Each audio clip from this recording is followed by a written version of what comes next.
Bien, entonces comenzamos con la parte del tromboembolismo pulmonar.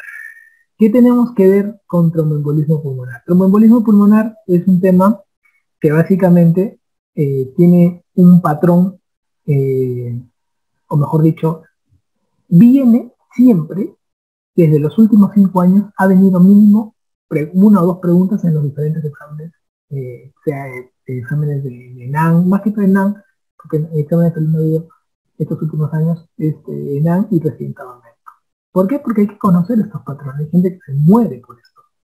Y lo que quiero enseñarles en la clase es a saber cómo deben identificar al paciente y cómo se analiza desde el mundo del razonamiento estos aspectos.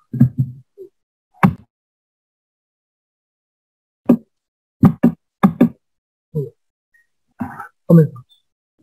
Con respecto a las causas, vamos a entrar al mundo de las causas. En el mundo de las causas hay que recordar que las causas se pueden llevar de dos maneras. Hay causas que pueden ser transitorias o hay causas que pueden ser crónicas. ¿Cómo es eso, doctor? Mira, te comento. La causa más frecuente es la trombosis venosa profunda. Es la causa más frecuente. Y esta trombosis venosa profunda puede tener un origen transitorio o un origen crónico. El origen transitorio, ¿qué significa? Que un evento lo puede promover.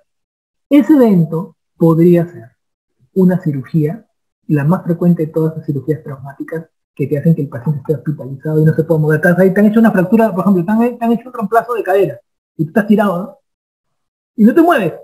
Ya, esa es una causa. Otra, inmovilización. De repente el paciente, no se puede mover porque lo han operado. Más de 3 días está sin moverse. Eso es transitorio. Otra, los viajes. Cuidado con esos viajes que tienen más de 6 horas. Tengo bastantes pacientes que opero. Doctor, mi mamá sufre varices. Me buscan, le hago la ecografía, lo estudio, encuentro una bestialidad y severidad. Y sabes que esto hay que operar. Pero doctor, justo tengo un viajecito. ¿A dónde se va a mitad? No, me voy a Australia. ¿A Australia? Sí, allá. ¿Y qué llevas? ¿Qué medias te pones? No, ninguna media. El señores, en el avión hace una trombosis venosa. Y esa trombosis venosa va al pulmón, tromboembolismo pulmonar, y te chapa en el aire, y estás muerto. Y estás muerto. Entonces tienes que saber primero cómo se debería enfocar esto para que puedas viajar. ¿Ya? Tomo anticonceptivos, puedes suspenderlo o no, sí, entonces termina siendo transitorio. Pero los anticonceptivos también es un origen frecuente de la trombosis venosa profunda. La obesidad, doctor, estoy obeso, también es un antecedente importante de la trombosis venosa profunda. ¿Ok? Y los trastornos crónicos, o sea, causas crónicas, antecedentes familiares, hay gente que mamá trombosada, hija trombosada, y es porque tienen factor de coagulación alterado como el factor 5 de Leiden, por ejemplo. Y hay causas trombogénicas que podrían dar de origen familiar. Y también algunas neoplasias, doctor, el señor le tiene un cáncer de mama y tiene una trombosis venosa profunda. Eso se llama debut paraneoplásico. Quiere decir que tiene un cáncer y debuta con algo que se da en el marco de la inflamación por el estado de cáncer, como la trombosis venosa profunda. O un síndrome nefrótico, que también podría dar. ¿Por qué? Porque el síndrome nefrótico no solo pierde albumin nacional, se disminuye la producción de antitrombina 3, y la antitrombina 3 es el anticoagulante natural de la sangre. Entonces también podría haber un estado protromónico. Estas situaciones yo las he clasificado en transitorias y crónicas, para que tú me entiendas y tengas un orden mental. Todas estas han venido en pregunta de examen, todas. Casos así, el paciente fue operado de prótesis de granodía, paciente está inmovilizado por una cirugía, no sé, cualquier cosa, neurocirugía, han hecho una evacuación de un hematoma epidural, paciente que hace un viaje por más de 8 horas, o sea, prototipos de casos clínicos, te lo he puesto acá nomás, agrupaditos, y hay tanto distinto en la causa. Te lo comes vivo la pregunta, ¿ya? Entonces la trombosis venosa profunda es una causa. También hay embolismo por gas, gaseoso. Yo vi una muerte de embolismo gaseoso de una mujer que con jeringa vacía le metió a un abuelito en una caja de hospicio. Lo subí a su caso cuando rotaba medicina legal, con estudiante de medicina. Nunca vi, como médico no lo he visto, pero como estudiante de medicina me dieron su caso, o sea, el profesor de medicina legal nos repartió los casos clínicos de diferentes muertes y me sorprendió cuando vi ese caso. Nunca me olvidé. Busqué siempre, se podría dar en alguna otra situación, pero en realidad no lo he visto, pero sí es un caso de muerte silenciosa, digamos, ¿no? Porque hace tromboembolismo pulmonar. Las grasas, hay embolismo grasa por fracturas, es una complicación también que se puede presentar. El líquido amniótico también, embolia por líquido amniótico también se puede presentar. ¿Qué es lo que sucede? ¿Por qué nos echamos la culpa con respecto a la trombosis venosa profunda? Les comento una cosa chica, porque yo les voy a hacer un repaso de cirugía cardiovascular también, pero a partir de fase 2. Entonces, observen lo siguiente. Y es muy facilito, miren. Tenemos acá, voy a dibujarlo con otro color y luego ya vemos el tema de las venas, ¿sí? Entonces vamos acá a poner la pierna, un muslito, y ahí está la pierna. Ya, también salió acá en la pierna, ¿no? Entonces, mira acá. Tenemos una vena profunda, vena femoral superficial, la vena poplitea, y luego tenemos las venas de la parte de abajo de la pantorrilla, las venas tibiales, la vena peronea, las venas tibiales anteriores. Entonces, ¿qué sucede aquí? Vamos a pasar una línea discontinua a través de la rodilla. Y vamos a imaginar que estamos haciendo un corte histológico de la vena. A nivel de las venas debajo de la rodilla, lo vamos a ver lo siguiente. Estamos viendo que debajo de las venas, debajo de la rodilla, nos encontramos con esta particularidad. Las venas tienen esta particularidad. Tienen unas válvulas, unos elementos que se mueven hacia arriba, pero que no permiten que la sangre vuelva. Permiten que pase, pero que no vuelva, ¿vale? En cambio, en la parte de arriba, vemos que las válvulas también se presentan, pero tienen una particularidad aún más llamativa. ¿Cuál es esa particularidad? Que el espacio entre válvulas está más separado, dando la conclusión de que encontramos menos válvulas mientras más cerca a la ingle estamos, y más válvulas mientras más alejado estamos. Este concepto que les acabo de compartir va a ser muy importante para el resto de su vida. ¿Por qué? ¿Qué pasa si ocurre esta situación? Vamos a ponerlo ahora en grande. ¿Qué pasa si ocurre esta situación? Por alguna situación, por ejemplo, estas de acá, alguna de estas de acá hace de que la sangre vaya más lenta y forme un coágulo, y este coágulo se va a formar aquí. La pregunta es, ¿este coágulo está pegado a la pared o solamente está, como se dice, durmiendo al costado de la pared? Está como que durmiendo. Por lo tanto, el flujo de sangre lo puede empujar y lo puede llevar hacia arriba. Y lo va a llevar hacia el corazón. Va a subir todo el componente venoso y llega a las cavas, se mete al corazón y se mete al pulmón, ¿no? Y si se mete al pulmón, se va a terminar metiendo y se va a enclavar ahí en una vena pulmonar. Pucha, tiene razón, ¿no, doctor? Claro, eso es lo que va a pasar, se mete ahí hasta las venas más pequeñas y termina. De verdad, ¿no? Pero ¿qué llama acá la atención? Que las válvulas que están, o mejor dicho, las venas que están por encima de la rodilla, tienen menos válvulas, y las que están debajo de la rodilla tienen más válvulas. ¿Esto qué quiere decir? Quiere decir de que si yo pongo un coágulo a esta altura y un coágulo a esta altura, ponte que a este le llamo A y a este coágulo le llamo B. Y la pregunta viene, ¿quién tiene más posibilidades de migrar hacia arriba? ¿A o B? Y la respuesta es fácil. Tendrá más probabilidades de migrar hacia arriba quien tenga menos válvulas en el camino, que evite que ésta pueda subir. Por lo tanto, A, que tiene menos válvulas en el camino, a comparación de B, que tiene muchas más válvulas. Entonces, cuando yo tenga una trombosis venosa profunda que esté encima de la rodilla, estas tienen más peligro de irse hacia arriba. Y ojo, si yo sigo subiendo, ya no solamente la vena acá en la ingle, la vena femoral, si no sigo subiendo la vena ilíaca, sea la ilíaca externa o la ilíaca común, porque la ilíaca interna va para adentro, cualquier coágulo que se forme tendrá más probabilidades de ir al pulmón. Tengan cuidado con esos pacientes. La otra vez me escribe un interno. No sé si tú estás escuchando la clase. Interno de curso actual. Tengo Huancayo. Huancayo, ¿crees que tengo Huancayo? O sí, está en Huancayo, pero es en Junín. dice que es en Junín. Está en Huancayo. Y me dice, doctor, tengo una paciente con la ecografía, le he hecho un ecodoppler, y tiene una trombosis de la vena ilíaca. Y no hay ningún hospital de Lima que lo pueda recibir. ¿Qué le queda a él como médico en su lugar donde está ahorita? Pues y yo dije, pucha, acá este pata está aprendiéndole en la práctica lo que yo les voy a dar en clase. Porque él no se va a olvidar nunca de esos eventos, de esos cuadros clínicos. ¿Y cómo termina? A ver, si tú has estado acá, yo les comento eso. Imagínense ustedes están ahí con sus compañeros, ¿no? Ponte que me dice, doctor, estoy solito en el hospital y el centro, no hay ningún centro de Lima que me quiera recibir mi paciente y estoy tratando de derivar a mi paciente, evacuar a mi paciente. Tienen mi ecografía, han puesto trombosis de vena ilíaca y vena femoral.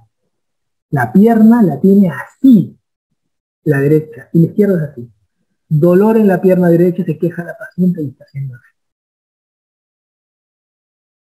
¿Qué hago? ¿Qué hago? ¿Eso se opera, doctor? ¿Se da pastillas? ¿Le pongo medias? ¿Le elevo la pierna? ¿Lo anticoagulo? ¿Qué hago? Esa fue la pregunta. ¿Qué hago? Entonces, ese caso que les estoy poniendo a ustedes es viviente, es real. Y van a descubrirlo aquí, dentro de estos procesos. Entonces uno mira y dice, ¿no? Esto se puede presentar en estos casos. Claro, claro. Y es muy frecuente. ¿Qué ocurre cuando un coágulo sale del vaso, de la vena, y decide nadar?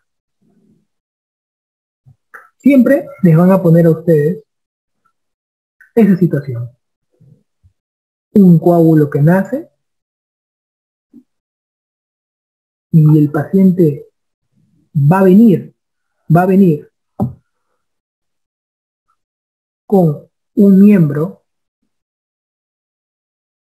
de un diámetro distinto al otro.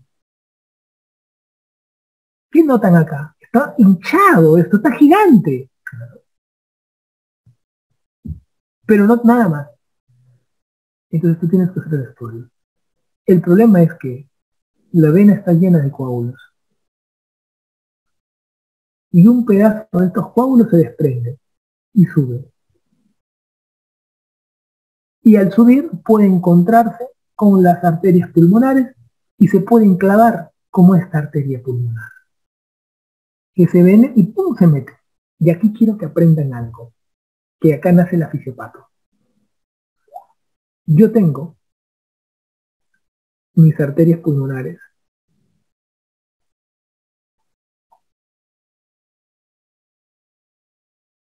Tengo ramificación de mis arterias pulmonares.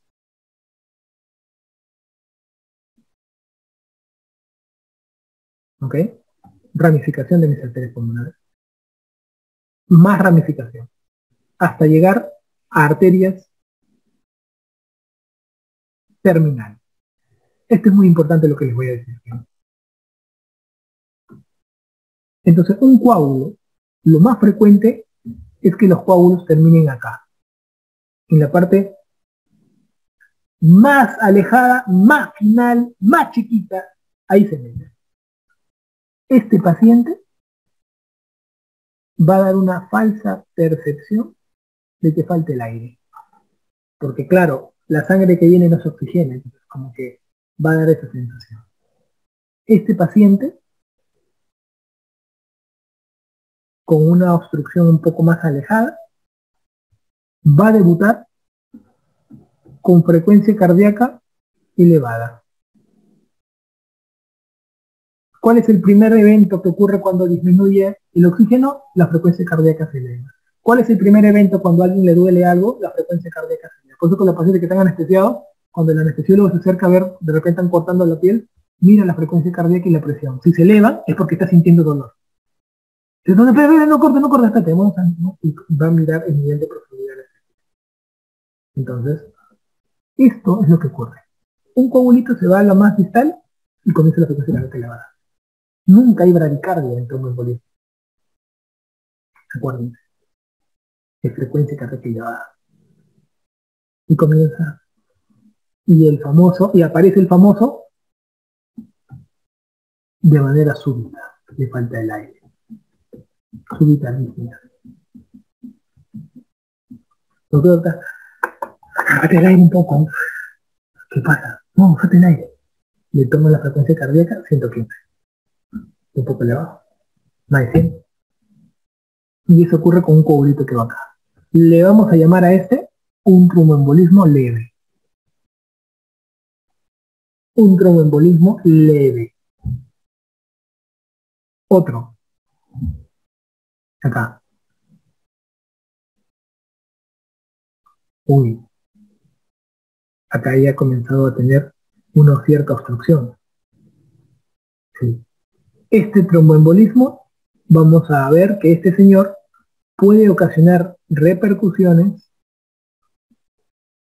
en el corazón, o sea, alteraciones diastólicas. ¿Por qué alteraciones diastólicas? Porque el corazón en diástole, ¿qué hace? Se relaja. Pero ¿qué pasa si el corazón se queda con un poco más de sangre? No se relaja bien. ¿Y por qué se quedaría con un poco más de sangre? Porque hay una vaina arriba que no deja que pase toda la sangre. Se está obstruyendo un poco. Hay una disfunción diastólica. Entonces, esto ocurre en los tromboembolismos moderados. Ah, piensa. ¿Y qué ocurriría si se tapa una arteria pulmonar? O más severo, casi todo obstruido toda la arteria pulmonar, el tronco. Esto es severo. ¿Y acá qué va a ocurrir? Oye, si no entra la sangre al pulmón, ¿cómo la sangre llega al ventrículo izquierdo? ¿Llegará sangre al ventrículo izquierdo o no? Escucha, a ver, si sube poco, la que baja poco, ¿no? Y si baja poco, a la aurícula izquierda le llega poco, a la ventrícula izquierda le llega poco, sale poco, entonces tendrá hipotensión. Exacto. Los severos van con hipotensión. Entonces, ¿cuáles son las palabras clave en las preguntas de examen? Piensa, los cuadros severos, busca hipotensión. Y en una pregunta de examen, hipotensión de presión arterial sistólica menor de 90. Los cuadros moderados van con alteración diastólica. Ah, qué interesante. Ecocardio positivo. Entonces, en las preguntas que tú veas que hay ecocardio, están apuntando ecocardio positivo a moderado. Y ojo, y pasa con los leves. La frecuencia cardíaca se eleva y hay una subitalismo. Y te voy a adelantar un detalle más. ¿Cuál es más frecuente de todos? Acá te voy a poner, espérate. ¿Cuál es más frecuente de todos? Los leves, 60%. Los moderados, 30%. Los severos, 10%. A menos. Chuma, doctor. Así es. ¿Entendiste la fisiopata? Claro, depende de la cantidad de obstrucción que ha habido. Y no solo eso. Ocurre, hay un grupo de coágulos que se va a meter en una rama que está irrigada, va, como se dice, cuidando a toda una parte del parénquima, está ventilando toda una parte del parénquima, ventilando no, irrigando una parte del parénquima. ¿Y qué ocurre? Ese parénquima puede infartarse. Pregunta, ¿en qué porcentaje ocurren los infartos de pulmón durante el tromboembolismo? 10% de los casos de tromboembolismo pueden ir con infarto de pulmón. Y cuando hay infarto de pulmón, ¿saben qué ocurre? Se libera factores inflamatorios. Y si se libera factores inflamatorios, ¿qué ocurre? Podría haber fiebre, dolor. Ah, doctor, cuando hay infarto pulmonar hay fiebre y dolor, hay casos así, ¿no es cierto? Claro, qué interesante.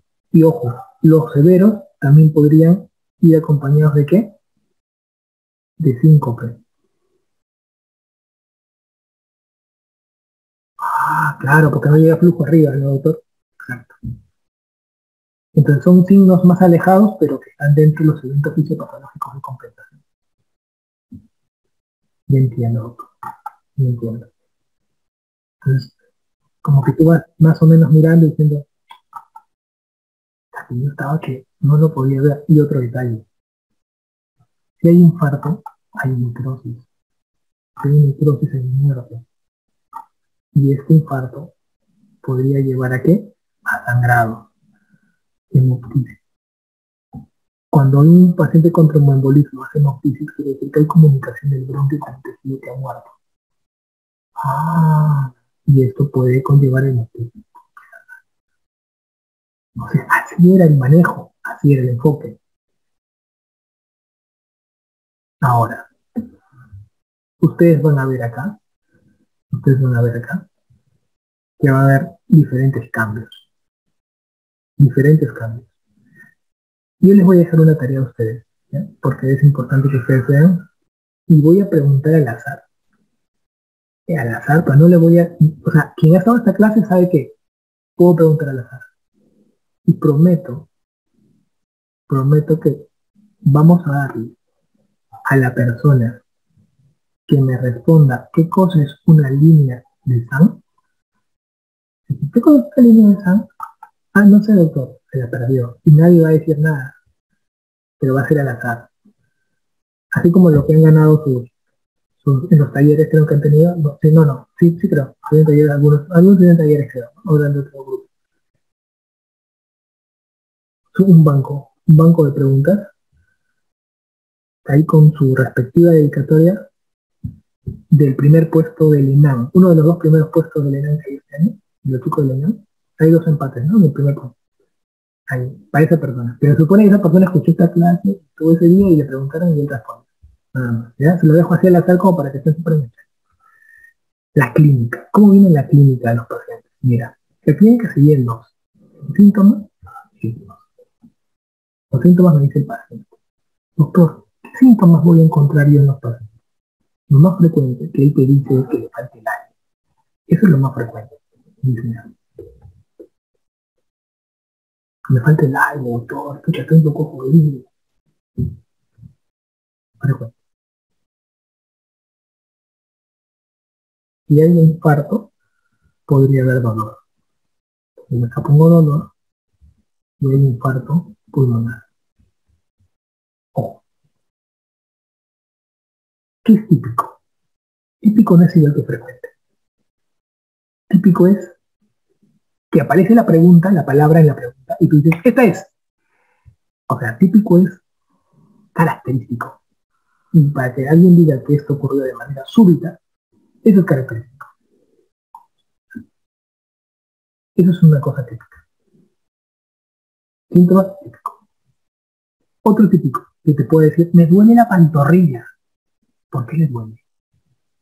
Dolor en pantorrilla. ¿Por qué? Porque hay una trombosis en comida. Dolor en pantorrilla. Síntomas que me pueden decir. ¿Qué no es típico y que no es frecuente? Tampoco, pero podría estar. La febrícula. Lo que le puse abajo. La hemoptisis. El síncope.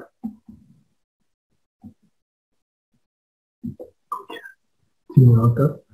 Eso es. ¿Qué signo? ¿Qué signo podría ser frecuente?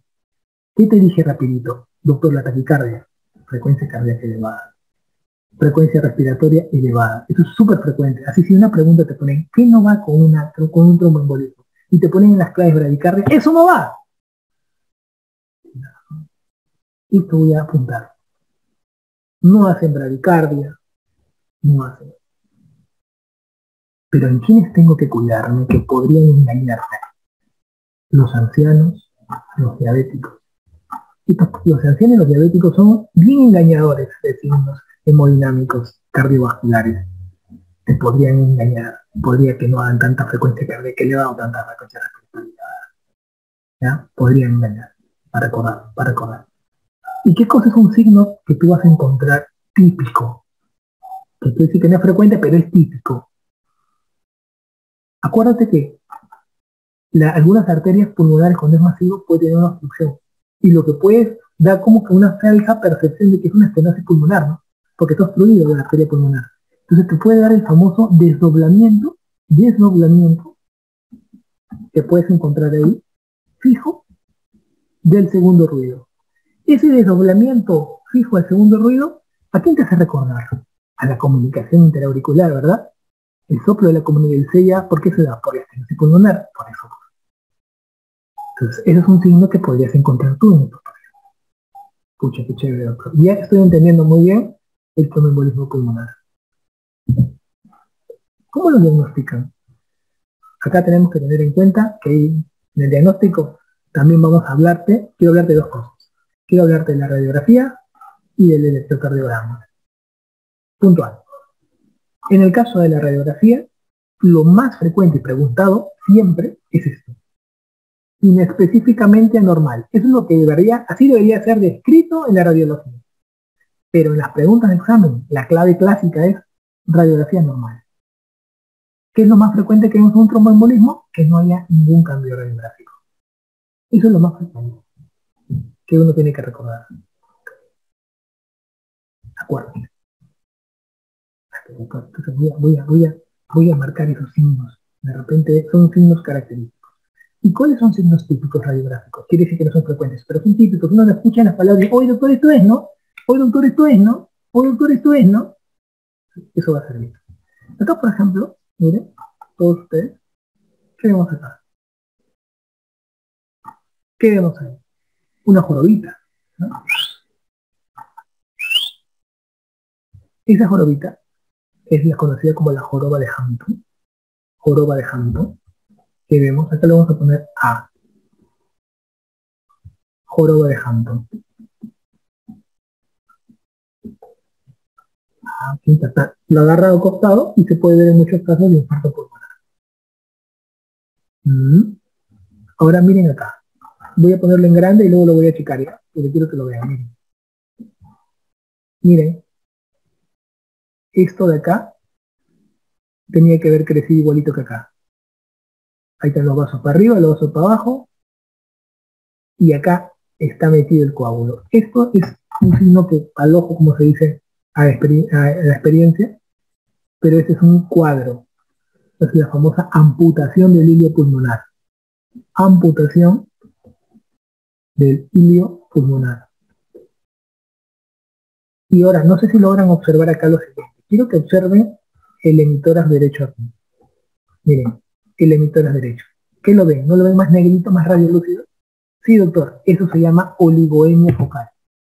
Esto es, la C, es oligoemia focal. O sea que lo reduce. También llamado signo de Westermarck. Signo de Westermarck. O oligoemia focal.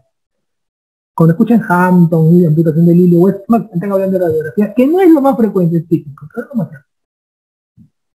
Igual ocurre en el EKG. En el EKG, ¿qué es lo más frecuente? O sea, que uno dice, no, doctor, creo que es esto. Lo más frecuente es la taquicardia sinusal. De taquicardia del paciente. No bradicardia. Señor, lo tengo que poner acá porque hay preguntas que vienen y la gente cómo cae en las preguntas. No bradicardia, señores. ¿Y qué es lo típico? Lo típico es esto, chicos, miren. Lo que están viendo acá abajo. ¿Sí? Esto es. Lo típico es el famoso S1, Q3, T3. Y esto ocurre porque hay una alteración de la disfunción. Esto va a ocurrir generalmente en situaciones moderadas o graves del tromboembolismo, no en leves. En leves no vas a encontrar esto, o sea, es lo menos frecuente. Entonces vas a encontrar una S1 más pronunciada, ¿sí? Importante, porque ponen S, es pronunciada la S mayor en la derivada 1, vas a encontrar una Q en la derivada de 3, y vas a ver una inversión de la onda T en la derivada de 3. Esto se ve en casos moderados o graves y no se asocia a tromboembolismos leves. Entonces tú vas a decir, mira, ¿y por qué? Porque se asocia ¿qué? a una alteración de la relajación o una alteración diastólica. Ah, qué interesante, doctor. Entonces, esto va a venir a los exámenes, viene cantadazo, pero tú lo tienes que tener ordenado. ¿Y cómo vamos a proceder con el tema del diagnóstico? ¿Cómo voy a clasificar? ¿Cómo voy a dar tratamiento?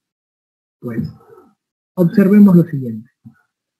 Ya hemos visto las radiografías, mejor dicho, la radiografía de tórax y el electrocardiograma. Hay un examen que se llama ecografía Doppler, la imagen nos permite ver las imágenes venosas, y quiero mostrarles algo acá, chicos, miren. Esto de acá, así se ve la ecografía. Esto es el vaso, y acá ven una imagen que está dentro de un vaso. Esto de acá es un coágulo. Acá, por ejemplo, está viendo una trombosis venosa completamente total, no, una trombosis venosa profunda aguda y que aparentemente obstruye parcialmente el vaso. Observen lo que ocurre cuando pasa el tiempo. En los controles, los coágulos tienden a desaparecer. ¿Sí? Todavía quedan algunas cosas de residualidad que hacen que la vena se ponga más gruesa, pero luego como que todo va bien a su curso. Entonces, ese tiempo que el coágulo se mantiene, hay que dejar, ¿qué cosa? Hay que dejar con anticoagulación, ¿ya? Que es muy importante. Hay que poner con anticoagulación todo ese tiempo que hemos quedado o que vamos a trabajar. Solamente te ponía la ecografía doble porque ahora voy a explicar el algoritmo y quiero que ustedes dentro del algoritmo me sigan qué es lo que se tiene que hacer con las preguntas y con los pacientes en la vida real, y ya te vas acercando a esa consulta que me hizo el doctor, el interno, ¿qué hago con esos pacientes? Entonces, cuando tú tienes una sospecha, como acá, una sospecha clínica, ¿no? Ya con todo lo que hemos visto, tu sospecha creció, ¿verdad? Sí, ya la tengo, doctor. ¿Has hecho tu evaluación clínica? Sí, doctor, ya he hecho mi evaluación clínica. Para la evaluación clínica, yo te invito a que bajes aquí, donde dice cuadro clínico, ¿sí? Y aquí en el cuadro clínico te quiero mostrar lo siguiente. El paciente viene con una sospecha generalmente de trombosis venosa profunda. Por favor, quiero que veas esta imagen acá. ¿Ves este miembro? Está más hinchado que el otro. Es una trombosis venosa profunda, típico asimetría de miembros inferiores, edema importante en el miembro. ¿Por qué? Porque se obstruye el retiro del drenaje venoso. ¿Qué observamos? Observamos dolor, observamos edema, color más rojo eritematoso, porque es eritrocítico ese color, y calor local propio de la congestión de la sangre que está retenida. Estas cosas suceden, ¿ok? Hay tres signos que podrían ustedes recordarlo. El signo de Homans, que es el más preguntado de la historia, y el único signo preguntado en la historia, además, es el dolor en la pantorrilla con la flexión de hombro. Tú le agarras al paciente y le tocas así, en la pantorrilla, y él hace esto. Cuando lo haces así, hace esto, la dorsiflexión. Tienes dos maneras. Una manera cuando tú lo toques, por acá en la pantorrilla, y otra manera que le digas que se eche y que haga este movimiento. Y no puede. No puedo flexionar. No puede hacer esto en la pierna. Entonces, como a veces le duele tanto que no lo puede hacer, tú corroboras y haces esto en tu pantorrilla. ¡Au! Entonces, signo de Homan, estoy positivo. Lo malo del Homan es que solo se ve en el 40% de casos. Y es el signo que más ve.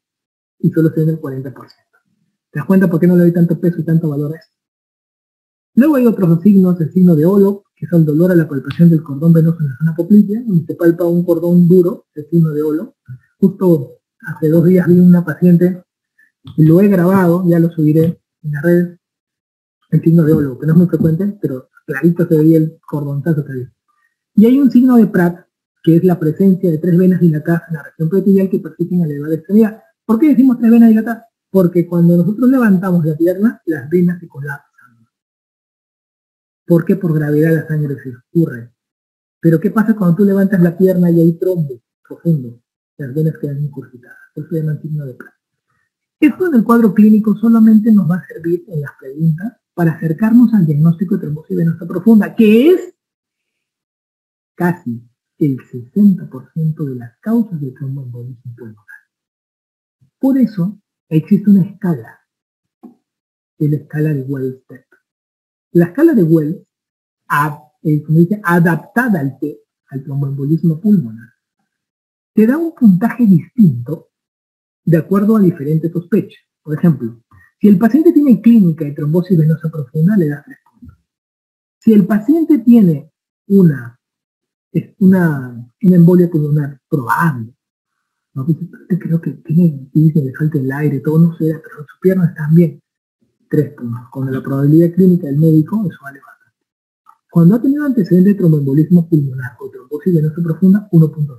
Si su frecuencia cardíaca es más de 100, le das 1.5. Si el paciente no se puede mover por más de 3 días o tiene una cirugía en las últimas 4 semanas, 1.5. Si tiene sangrado cuando tose, hemoptisis, 1. Y si tiene algún antecedente de cáncer de fondo que tenga en ese momento, 1. Sumado todo esto, te va a dar puntajes. ¿Ok? Lo podemos dividir en esto. Menos de 2, riesgo bajo, de 2 a 6, riesgo moderado, más de 6, riesgo alto. Esa es una manera de valorar el riesgo. La otra manera es analizar la probabilidad. Más de 4, una embolia pulmonar probable, menos de 4, una embolia pulmonar poco probable. ¿Por qué te invito? Esto lo han preguntado en el examen, nunca han preguntado, en ningún examen de toda la historia. ¿Pero por qué te lo enseño? Porque tú tocas paciente, y tú este curso no lo estás llevando solamente para cumplir un examen, sino para, de verdad, resolver problemas de los pacientes, que es lo que nos importa. Entonces tú tienes que, esto lo vas a aplicar cuando estés solito. Y tienes ahí tu material, ya tiene vida tu material, ya estás viendo pacientes, tiene vida, entonces tienes que mover. ¿Y esto para qué me va a servir, doctor? Para que puedas entenderme acá arriba, todo esto.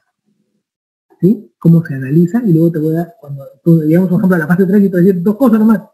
Pero esto es más de 2 cosas. ¿Ya? Es la fundamental. Y vamos a comenzar así.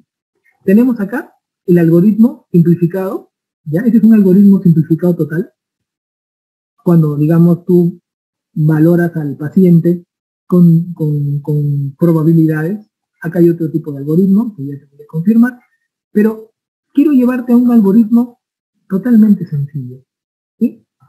Mira, yo tengo un paciente. ¿Se han dado cuenta? Un detalle más quiero aplicarle ahorita antes de pasar acá. ¿Se han dado cuenta que yo no le he dado bola al dímero D?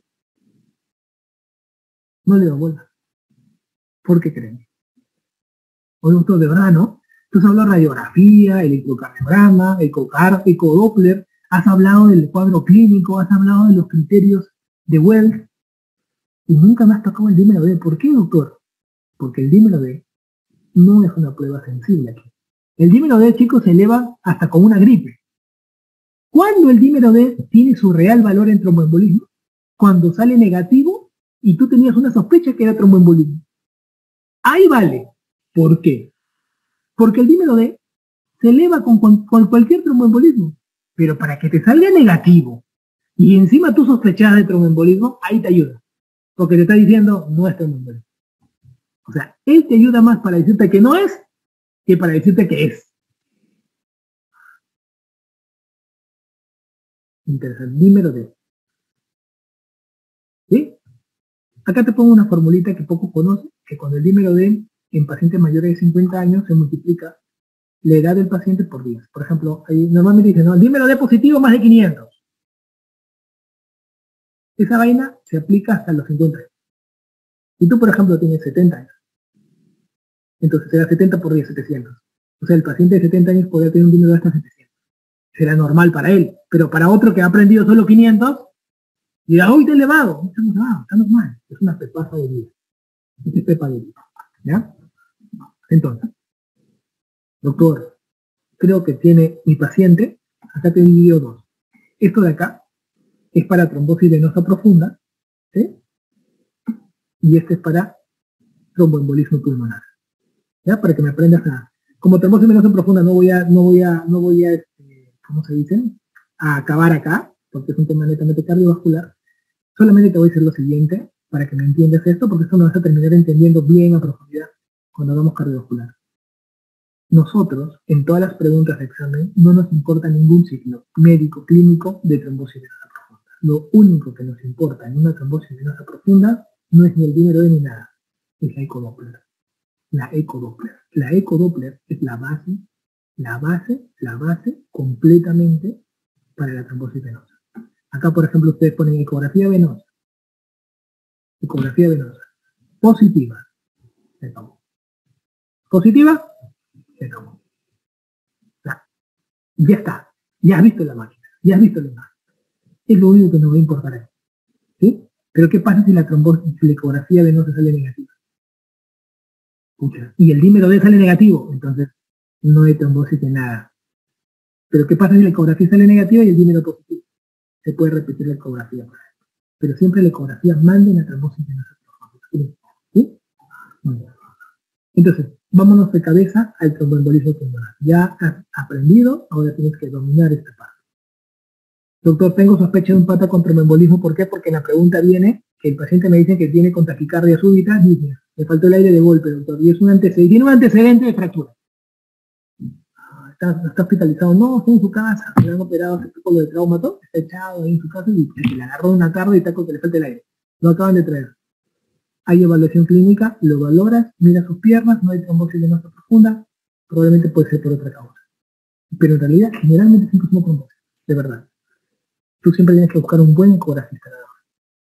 Por eso que yo, por ejemplo, como cirujano vascular, tuve que aprender a hacer ecografía y hoy todo lo hago con mi propia ecografía. Yo mismo hago mi ecografía, nunca mando a un radiólogo, yo mismo lo hago completamente. Y opero con ecografía.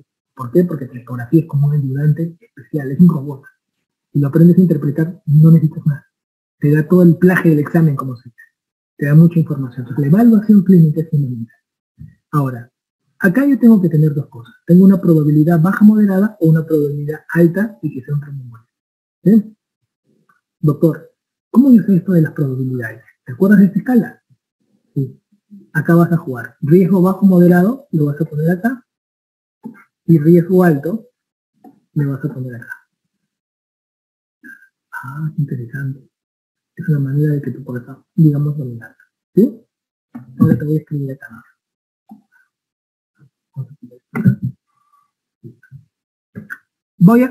Para poder llegar al tratamiento, ¿ya? Y al final te vas a quedar con 3, 4 pepitas más. Prefiero que veas toda la real dimensión de esto. Doctor, yo tengo una probabilidad baja o media.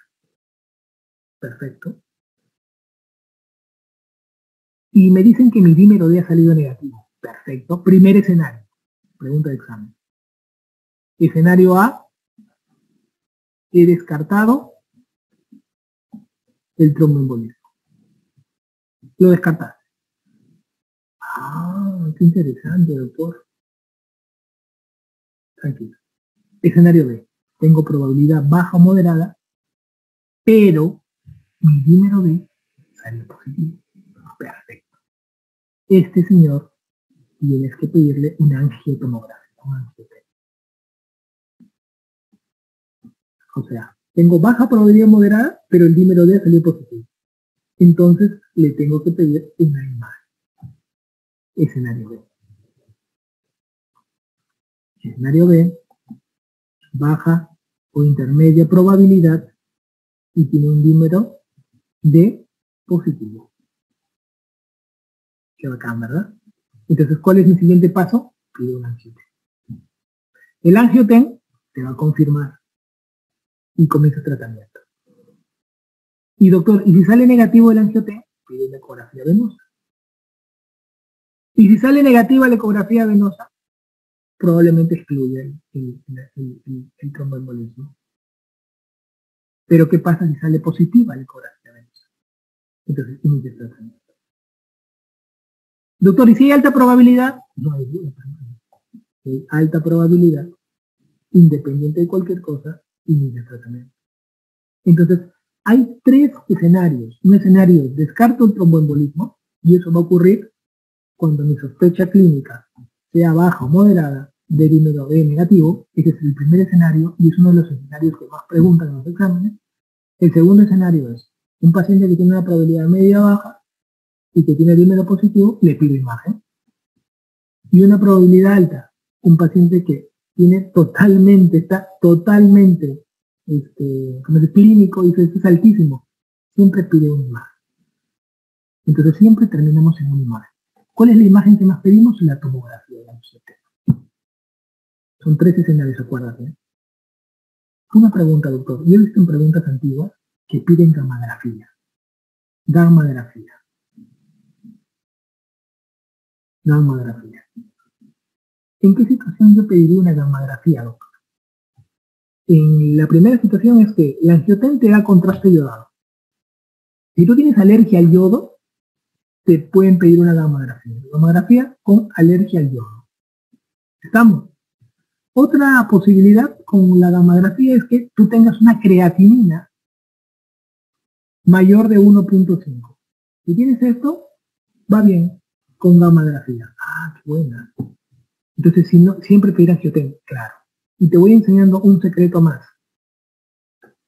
Hay dos momentos en el tratamiento del tromboembolismo pulmonar. Dos momentos. Un momento es la sospecha y un momento es la confirmación. Mira lo que te estoy hablando ahorita. La sospecha y la confirmación. Cuando yo sospecho, yo puedo iniciar enoxaparina o heparina sódica, cualquiera que tengas a la mano. O sea, inicias anticoagulación con sospecha suficiente. Pero cuando yo confirmo, ya inicio la vía oral. Dato inicial más importante que quiero que aprendas. Ok, doctor. O sea, ¿qué quiere decir eso? Tu paciente que había llegado a la emergencia, que tenía una trombosis en la pierna, que le faltaba el aire un poquito, tenías que haber iniciado por sospecha enoxaparina. 1 miligramo por kilo cada 12 horas. Doctor, ¿le inicio también warfarina? ¿Qué imagen tiene? No tengo nada, entonces no estás confirmando nada. Tienes sospecha, sí, pero no estás confirmando. Probabilidad alta, claro, pues, con sospecha, pues, pero no has confirmado. Tienes dos cosas para confirmar, el angioten y la ecografía Doppler. Si no tengo angioten en el hospital, doctor, y tienes la piernaza hinchada, pide un Doppler. Oh, tienes razón. Entonces, ahí recién tú dices, sí, tengo que estar confirmado. ¿Podemos iniciar la vía oral? Claro que sí. Claro que sí. Pero para la confirmación te comento algo. Tú no eres quien inicia este manejo. Este manejo lo hace el cardiovascular. ¿Por qué? Porque existimos personas de la especialidad que operamos pacientes con coágulos en la vena ilíaca. Tenemos ya capacitación de haber traído tecnología al Perú, de entrar y aspirar y chupar todos los coágulos de la vena ilíaca. Y el paciente mejora rápidamente. O de la vena femoral, de la vena poplítea, que son cirugías endovasculares complejas. Pero eso depende de qué? De la parte económica del paciente, porque no es en clínicas privadas, no se hace en el sector público. Ah, pucha, doctor, y si no se puede hacer eso en el sector público, ¿qué tengo yo en el sector público? Anticoagulación, para evitar que el tromboembolismo se dé de manera más. Nada más. Pucha, pero no va a ser igual. No, la idea es tener esto ya en un sector público. Que se pueda tener ese respaldo de en qué pacientes operar y qué no. Les comento cuáles son las cirugías que más se hacen en tromboembolismo venoso profundo de miembros inferiores. Son los coágulos que vengan en la vena ilíaca, sea vena ilíaca común o vena ilíaca externa, y las venas femorales y venas poplíteas. Si tienes esto y el paciente tiene menos de 14 días, le hacemos una anticoagulación con un sistema que se llama Aspiruc. Esto se los digo porque hoy en el Perú los médicos generales, la mayoría de médicos o médicos especialistas no saben que existe esto en el Perú. Hoy día ustedes saben que ya existe esto en el Perú, que estemos haciendo esas cirugías. ¿Cómo ha acabado esta clase si yo no supiera esto? Les diría, chicos, una vez que confirmen, inicien tratamiento con enoxaparina. Y los que no se pueden anticoagular, se le coloca filtro de vena cava, que también es un procedimiento endovascular. Entonces, ustedes tienen que saber que existe. Ahora, este cuadro que ustedes están observando aquí, chicos, no está para que ustedes se lo aprendan. No. Pero es un cuadro motivacional. ¿Qué quiere decir un cuadro motivacional? Que la medicina no es una pregunta de banco. La medicina es un mundo nuevo. Entonces, esto de acá, esto de acá no les va a venir en el examen, no les va a venir nada, pero quiero que vean cómo la medicina en esta enfermedad que está viniendo todos los años y probablemente más adelante vayan a venir preguntas específicas de estratificación y clasificación, no les va a venir tanto de tratamiento, quiero que vean esto. ¿Cómo manejan el inicio del tratamiento? Siempre que un paciente tenga un tromboembolismo pulmonar, la primera pregunta que nosotros tenemos que hacer es si el paciente está en inestabilidad hemodinámica. Y eso solamente lo podemos responder si vemos la presión arterial. Si la presión arterial del paciente sistólica, que es la que más es menos de 90, quiere decir que está en inestabilidad hemodinámica. Y si está acá vienen las preguntas de examen de hoy día que siempre vienen, pues es el frente.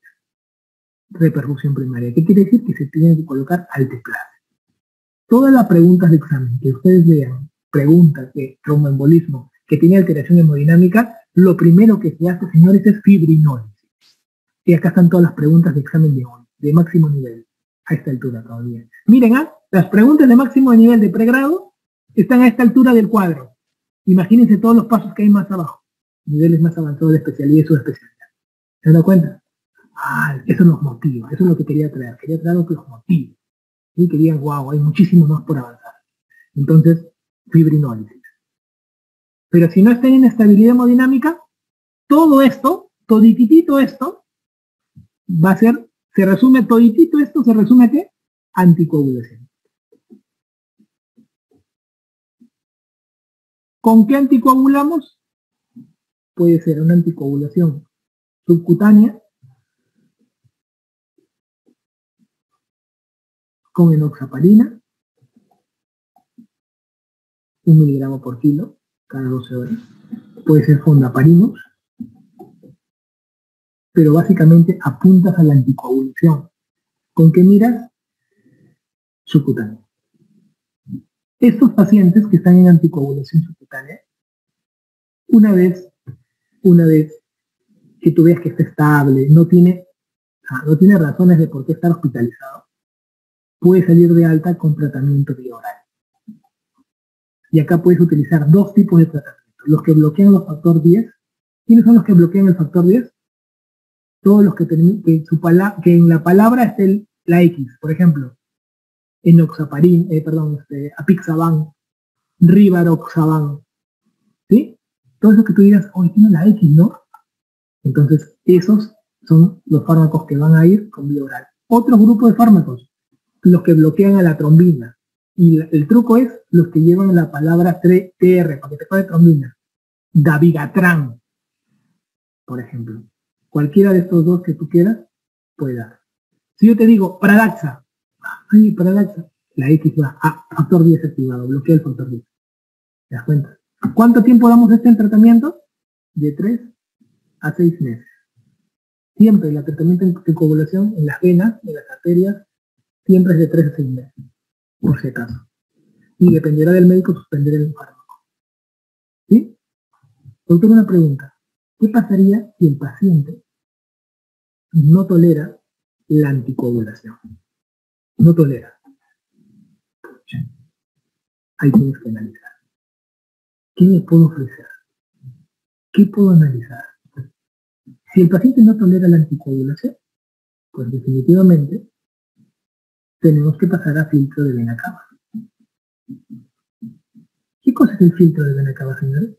Es un filtro, como una pelotita de bádminton, que se coloca por la vena femoral y se deja antes de las venas renales.